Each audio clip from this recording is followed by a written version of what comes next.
So the basic gist is, back in like 2020,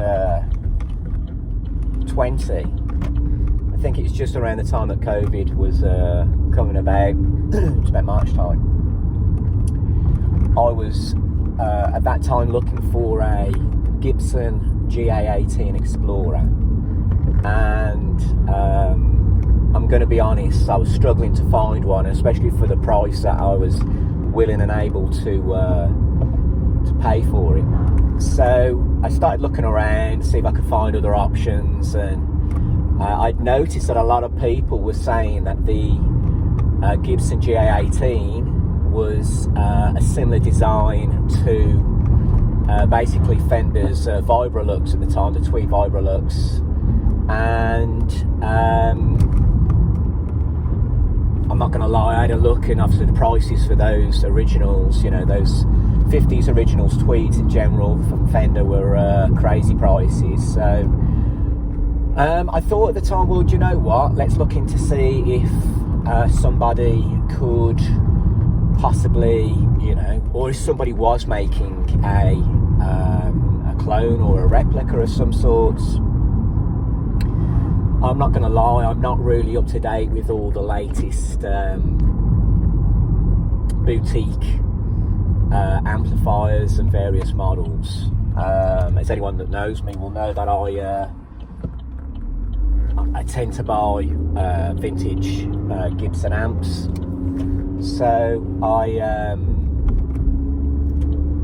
sat back and I thought about it, and I thought, like, if I want it done, like, I want it done properly, and I thought who would be the best candidate to ask. So I contacted Stu and basically just hit him up and just said, look, I'm after something like this. You know, basically gave him the Fender Vibrolux schematic and just said, I've got some parts here, if we can go maybe for a standard, you know, ordinary built cabinet, I can get the chassis from Europe, so it would just be basically wiring it all up and whatnot. You know, is this possible? And would you be happy and able to do that? You know, to be fair to Stu,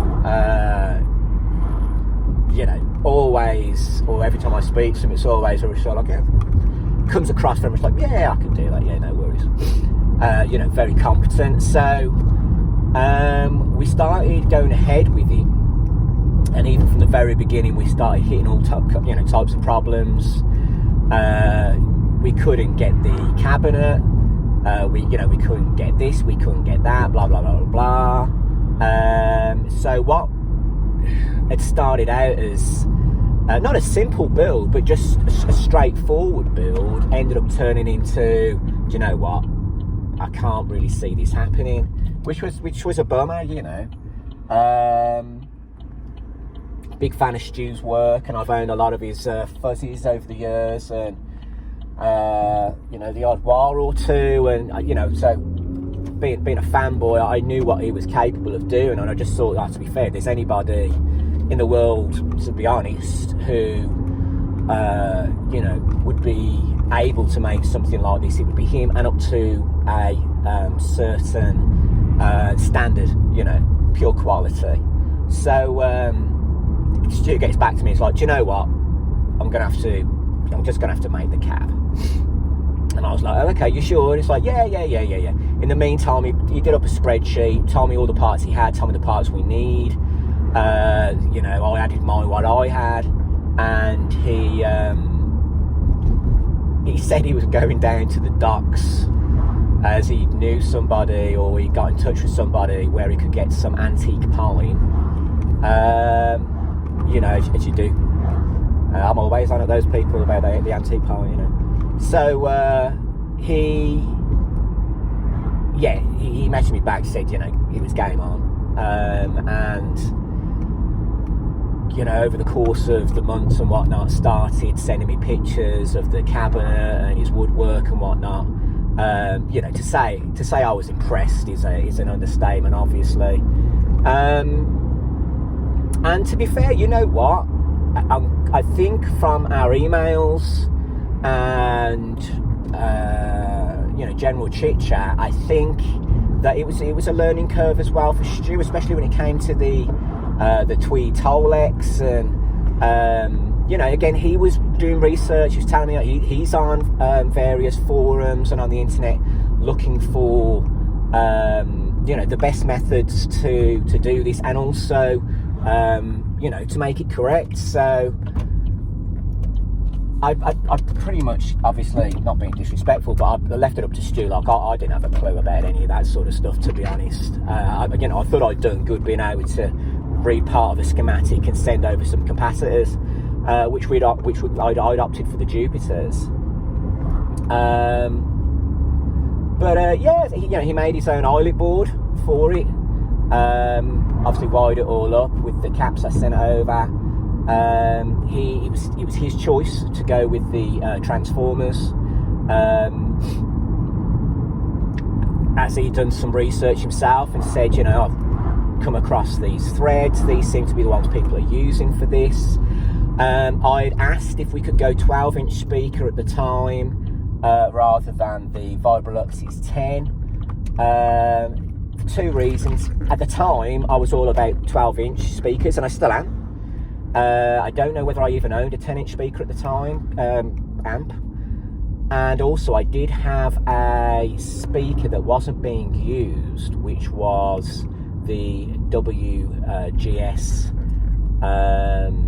G12Q. And I sent that over to Stu, and he was like, yeah, you know, I think this will do nicely. So with, you know, everything that was going on in the world at the time, everything's gone on in the world since, with just day-to-day getting money together, and obviously, you know, Stu's got to earn a living with getting his own products out and all that sort of stuff. It has taken, I think we're a little over 3 years to get this together. And the reason I'm doing this now, on the way to the gym, is because it's Sunday and he's told me that tomorrow he will be sending it out, hopefully, fingers crossed, for me to receive by Tuesday. So you know, I just wanted to get a little video together, just of how it came about, what's it all about. I think he's basically said this is a one of one. Like, he ain't doing it again. Like, I'm not gonna lie, it was a pain in the ass. It was a roller coaster for sure. But he did say that he was happy with the results, really happy with the way it turned out in the end. I'll try and get something up somewhere, whether it be on my Instagram, whether it maybe be on the DAM forum or something, of the parts used and various bits and pieces, you know, all that jazz. But yeah, really looking forward to it.